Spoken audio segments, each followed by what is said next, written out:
आपको बताएं कि सिक्योरिटी फोर्सेस का जिला कुरम के इलाके डोगर में इंटेलिजेंस बेस्ड ऑपरेशन ISPR के मुताबिक ऑपरेशन के दौरान इंडियन स्पॉन्सर्ड 7 खवारिज जहन्नुम वासिल हो गए। कार्रवाई इंडियन प्रॉक्सी फितनाल खवारिज के दहशत गर्दों की मौजूदगी की इतला पर की गई। शदीद फायरिंग के तबादले में कैप्टन नोमान सलीम 5 जवानों के हमरा बहादुरी से लड़ते हुए जाम शहादत नोश कर गए। हवालदार अमजद अली, नाइक वकास अहमद भी शहीद हो गए। ऑपरेशन के दौरान सिपाही एजाज अली, सिपाही मोहम्मद वलीद और सिपाही मोहम्मद शहबाज भी शहीद हुए। ISPR के मुताबिक गैर मुल्की हिमायत याफ्ता दहशतगर्दी के खात्मे तक कार्रवाइयां जारी रहेंगी। जिला कुरम में सिक्योरिटी फोर्सेस का इंटेलिजेंस बेस्ड ऑपरेशन फितनाल खारिज के साथ दहशत कैप्टन नुमान सलीम समेत वतन के 6 बहादुर सपूत दिफाए वतन पर कुर्बान। ISPR के मुताबिक ये कार्रवाई इंडियन प्रॉक्सी फितनाल खारिज के दहशत गर्दों की मौजूदगी की इतला पर की गई। जिला मियांवाली से ताल्लुक रखने वाले मेडिकल ऑफिसर 24 साल कैप्टन नुमान सलीम ने भी ऑपरेशन में हिस्सा लिया और जाम शहादत नोश किया। दीगर शोहदा में हवालदार अमजद अली, नाइक वकास अहमद, सिपाही एजाज अली, सिपाही मोहम्मद वलीद और सिपाही मोहम्मद शहबाज शामिल हैं। ISPR के मुताबिक इलाके में क्लियरेंस का अमल जारी है। दहशतगर्दी के मुकम्मल खात्मे तक अज़्म इस्तेहकाम के तहत ऑपरेशंस पूरी कुव्वत से जारी रहेंगे।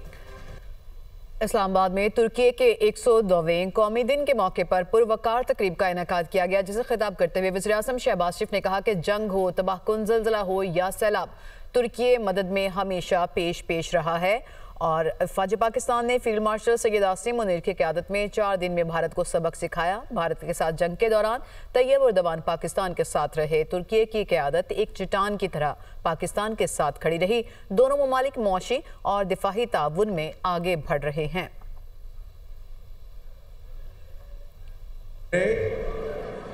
Modern Turkey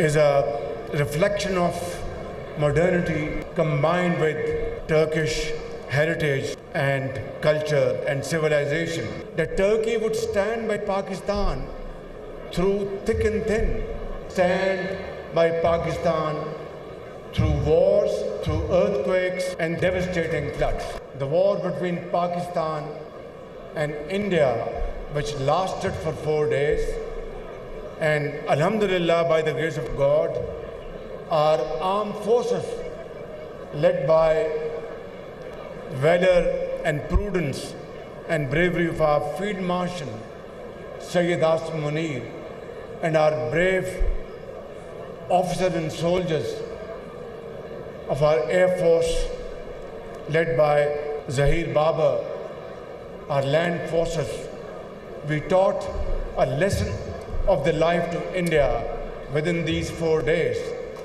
Tayyip Erdogan, my very dear brother, during this war stood by Pakistan like a rock.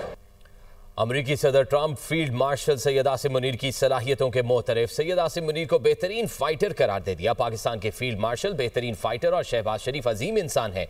Pak Bharat जंग का फिर तज़किरा। पाक भारत जंग में 7 नए और खूबसूरत तैयारे तबाह हुए। पाकिस्तान और भारत जौहरी ताकतें हैं। नरेंद्र मोदी पाकिस्तानी वज़ीर आज़म और फील्ड मार्शल से रब्ता किया। मैंने कहा 2 आटमी ताकतों में जंग की सूरत में असरात हर तरफ फैलते हैं। दोनों मुल्कों से कहा जंग की तो तिजारत नहीं करेंगे, दोनों मुल्कों पर 250% टैरिफ लगाऊंगा, तिजारत नहीं कर पाओगे। पाकिस्तान और भारत ने कहा हम जंग रोक रहे हैं, दोनों मुल्कों ने जंग रोक दी, लाखों जानें बचाई। 24 घंटों के अंदर ये मामला ख़त्म हुआ जो हैरान कुन था। अमरीकी सदर का जनूबी कोरिया में एपेक्स समिट में कारोबारी अफराद से खिताब। कहा मैंने 8 माह में 8 जंगें रुकवाई। मलेशिया में भी 2 मुल्कों के दरमियान जंग बंदी मुआहिदा कराया। अमरीका को कारोबार के लिए दुनिया का सबसे अजीम मुल्क बना रहे हैं। PP क़यादत ने आज़ाद कश्मीर में हुकूमत साजी के मामले पर सर जोड़ लिए। पीपल्स पार्टी कायदीन का सदर जरदारी की जेर सदारत ऐवान सदर में अहम इजलास। बिलावल भुट्टो, फरियाल तालपुर समेत पार्टी की आला क़यादत शरीक। Peoples party Azad Kashmir पार्लिमानी party के अरकान की भी शिरकत। आज़ाद कश्मीर में अदम एतमाद से मुतल्लिका कानूनी उमूर पर गौर। फारूक एच नाइक की तहरीक अदम एतमाद की कानूनी पेचीदगियों पर ब्रीफिंग। आज़ाद कश्मीर का नया वज़ीर आज़म कौन होगा, पीपल्स पार्टी हतमी ऐलान ना कर सकी। बिलावल भुट्टो की जेर सदारत इजलास। लतीफ़ अकबर, फैसल मुमताज़ राठौर, चौधरी यासीन और सरदार याकूब के नामों पर गौर। पार्टी की जानिब से बाकायदा ऐलान जल्द मुतवक्के। आज़ाद कश्मीर कानून साज असम्बली में तहरीक अदम एतमाद भी आइंदा 24 घंटों में पेश किए जाने का इम्कान है। पीपल्स पार्टी के सदर आज़ाद कश्मीर के साथ मामला तय। बैरिस्टर सुल्तान महमूद को न हटाने का फैसला किया गया। पीपल्स पार्टी हुकूमत में सदर के ओहदे पर बरकरार रहेंगे। बैरिस्टर ग्रुप की बाज़ाब्ता पीपल्स पार्टी में शमूलियत। शिबली फराज की खाली नशिस्त पर सेनेट इंतखाब आज होगा। KP असेंबली में वोटिंग सुबह 9 से शाम 4 बजे तक होगी। एक नशिस्त पर 5 उम्मीदवार मैदान में हैं। PTI की जानिब से खुर्रम ज़ीशान उम्मीदवार नामजद कर दिए गए हैं।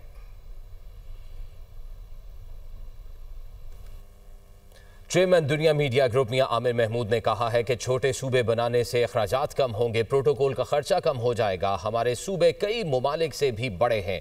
दुनिया में कोई ऐसी फेडरेशन नहीं मिलेगी। नबी पाक सल्लल्लाहु अलैहि वसल्लम के गवर्नेंस मॉडल में हर 10 घरों पर और फिर 100 घरों पर एक नकीब मुकर्रर था। मौजूदा सिस्टम डिलीवर नहीं कर रहा। सबसे बड़ी रुकावट हमारा सियासी निज़ाम है। पढ़े लिखे नौजवानों ने मुल्क को लीड करना है। मियां आमिर महमूद पेशावर में सेमिनार से खिताब कर रहे थे। 2030 का पाकिस्तान, चैलेंजेस, इम्कानात और नई राहें। Association of private sector universities की मुल्क गिर आगाही मुहिम के सिलसिले में रहमान मेडिकल इंस्टीट्यूट पेशावर में खुसूसी सेशन हुआ। चेयरमैन दुनिया मीडिया ग्रुप मियां आमिर महमूद ने खिताब में कहा, हमने सिर्फ 5 शहर डेवलप किए। सिंध में सिर्फ कराची, पंजाब में लाहौर, खैबर पख्तूनख्वा में पेशावर, जबकि बलूचिस्तान में कोयटा ही डेवलप हो सका। फैसलाबाद मुल्क का तीसरा बड़ा शहर है जहाँ ना कोई अच्छा अस्पताल ना यूनिवर्सिटी है। जब कोई शहर डेवलप होता है तो वहाँ नकल मकानी बढ़ जाती है और मसाइल जूं के तू रहते हैं। आप पाकिस्तान के हर डिवीजन को सूबा बना दें। 33 सूबे बनने के बाद कम से कम 33 शहर तो डेवलप हो जाएंगे। हमने पीछे इन 79 इयर्स में सिर्फ 5 कैपिटल सिटीज को डेवलप किया। एक हमारा फेडरल कैपिटल और 4 हमारे प्रोविंशियल कैपिटल्स। सिंध में कराची के अलावा आपको कहीं वो डेवलपमेंट नजर नहीं आएगी। जो कराची का हाल है वो भी आप सबको पता है। इसी तरह पंजाब में आप आए, लाहौर के अलावा आपको कहीं उस तरह की तरक्की नजर नहीं आएगी। Faisalabad is 3rd largest city of Pakistan. ना कोई वहाँ पे अच्छा हॉस्पिटल है, ना यूनिवर्सिटी है, ना कॉलेज है, ना स्कूल है। बलूचिस्तान को देखें तो कोयटा के अलावा आपको कहीं कोई ढंग की सहूलत, कोयटा अपने स्टैंडर्ड से, बट बाकी सूबे की हालत उससे भी ज्यादा खराब। इसी तरह KP में पेशावर के अलावा बेसिक फैसिलिटीज किस शहर में हमें मिलती हैं? हम एक शहर को डेवलप करते हैं, जितना भी हम उस पे इन्वेस्ट करें उसके अंदर इतनी ज्यादा माइग्रेशन होती है। हर साल इनके स्लम्स में इजाफा होता है। हम ये प्रपोज करते हैं कि आप पाकिस्तान के हर डिवीजन को सूबा बना दें। मियां आमिर महमूद का कहना था, हमारे सूबे इतने बड़े हैं कि दुनिया में कहीं ऐसी मिसाल नहीं मिलती। पंजाब पाकिस्तान की मजमूई आबादी का 52% है। बाकी तीनों सूबे मिलकर भी इसके बराबर नहीं बनते। बलूचिस्तान का रकबा आधे मुल्क के बराबर है। इतने बड़े रकबे पर हर सहूलत पहुंचाना मुमकिन नहीं। हम दुनिया में आबादी के लिहाज से 5वां बड़ा मुल्क हैं। हम ऐसा मुल्क हैं जिसके सिर्फ 4 सूबे हैं। हर सियासी जमात ने मंशूर में नए सूबों की बात की। Punjab is 52% of Pakistan population.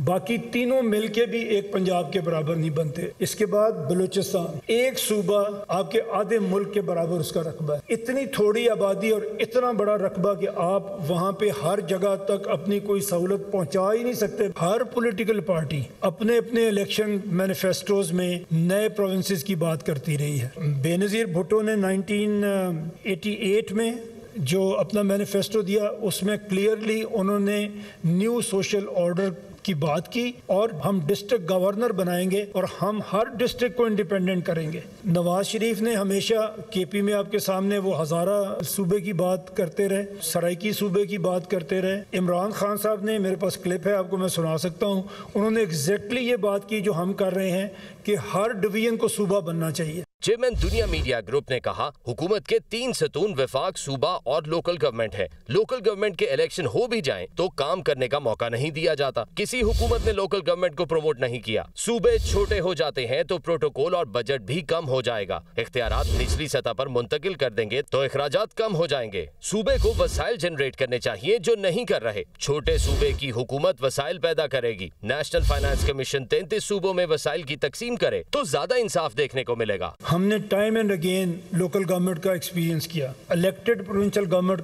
कभी भी ऐसी नहीं आई जिसने लोकल गवर्नमेंट को प्रमोट किया। हमारे यहाँ भी कहने के लिए we have 3 tiers of government, federal, provincial and local. Local government कभी तो इलेक्शन ही नहीं होते, अगर इलेक्शन हो तो उनको काम करने से का मौका नहीं दिया जाता। हमारे पास जो एक सबसे बड़ा मसला पाकिस्तान में है वो लैक ऑफ लीडरशिप है। कुछ चेयरमैन दुनिया मीडिया ग्रुप का कहना था, हम चाहते हैं मकामी लोगों को बाइख्तियार बनाएं, अपने इलाकों के लोग ही अपनी तकदीर के मालिक बने, क्योंकि मुल्क के मालिक अवाम हैं। छोटे सूबों में कोई किसी के साथ धोखा नहीं कर सकेगा, क्योंकि लोग एक दूसरे को जानते होंगे। कबायली इस्लाह पर मुश्तमिल सूबा बनाया जाए तो वहाँ की हुकूमत, पुलिस और एडमिनिस्ट्रेशन को बाहर से आने वाले का पता होगा। अगर हम नहीं जाते असम्बलीज के पास और हम कहते हैं जी आप रेफरेंडम कर लें, अवाम से पूछते हैं ना, अगर हम अपने मसले खुद अपनी जगह पे हल कर सकें, जहाँ भी ऑपरेशन हो रहा है वहाँ पे अगर एक गवर्नमेंट मौजूद हो उस लेवल के ऊपर। आपको स्विट्ज़रलैंड की एक मिसाल दी थी कि वहाँ पे नेशनलिटी वो यूनियन काउंसिल के थ्रू देते हैं, तो कोई किसी के साथ धोखा कर ही नहीं सकता क्योंकि लोग एक दूसरे को जानते हैं। और अगर हम सब लोग मिलके इस पे अग्री करें कि ये हमारा वे फॉरवर्ड है और इसके ऊपर आप बात करना शुरू करें। अभी तक ये हमारी एक प्योर एकेडमिक डिस्कशन है, लेकिन अगर आप सब लोग इसमें शामिल होंगे तो ये हमारी एक तहरीक बन सकती है। अगर ये पब्लिक में पजीराई मिले इसको तो जरूर आपके लीडर इसको देखेंगे और इसमें बात करेंगे। मियां आमिर महमूद का मजीद कहना था, मौजूदा सिस्टम डिलीवर नहीं कर रहा। सबसे बड़ी रुकावट हमारा सियासी निजाम है। स्टेक होल्डर्स रास्ते की रुकावट है। पढ़े लिखे नौजवानों ने मुल्क को लीड करना है। आप निकलेंगे तो सिस्टम बदलेगा। निकलने का मतलब सड़कें बंद करना नहीं, बल्कि आईनी, पुरअमन और जमहूरी तरीके से आवाज उठाना होगी। दुनिया में सियासी लीडरशिप हमेशा मिडिल क्लास से सामने आती है। यूनिट छोटे होंगे तो हकीकी लीडरशिप पैदा होगी, सियासी लीडरशिप डेवलप होना शुरू हो जाएगी। अभी का जो पॉलिटिकल सिस्टम है ये रुकावट है, इसके मेजर स्टेक होल्डर्स रुकावट हैं।